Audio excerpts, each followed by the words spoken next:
Hello again.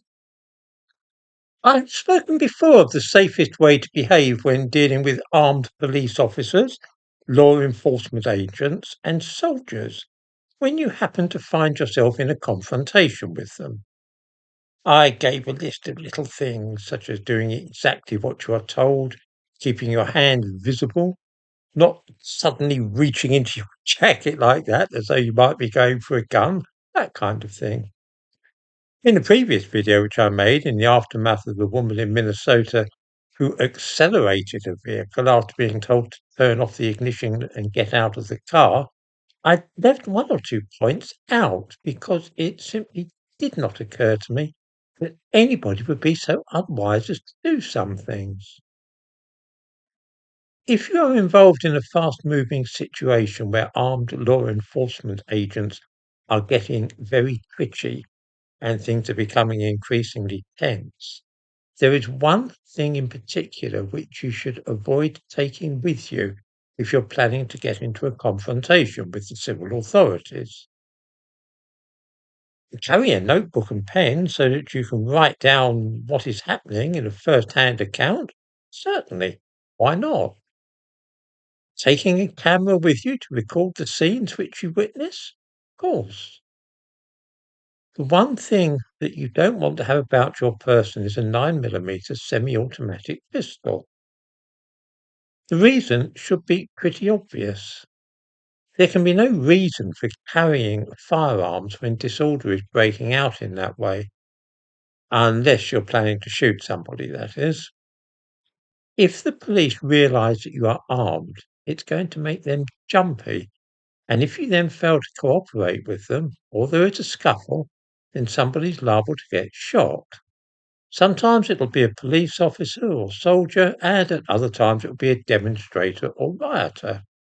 Trust me, I've been at riots where people other than the police have been carrying guns, and it is simply a matter of time before something terrible happens.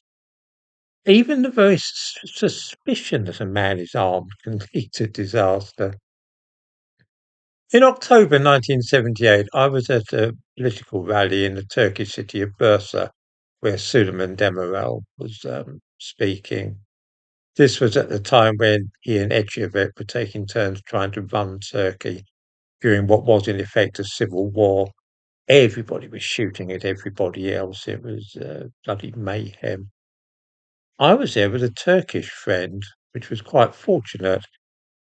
When there was a group of people up on a platform and the crowd were getting restless and some people were shouting abuse and the police were getting irritable, and I wanted to know which one of the platform was Demirel.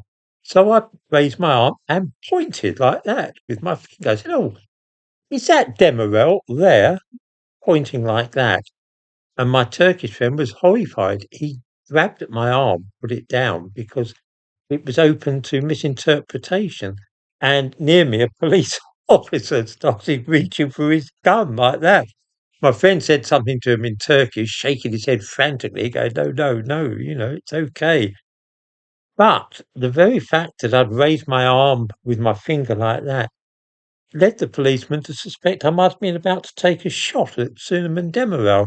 And I strongly suspect that if my friend hadn't been able to defuse the situation, the policeman might have opened fire on me. I came pretty close to being shot during that rally without even carrying a gun.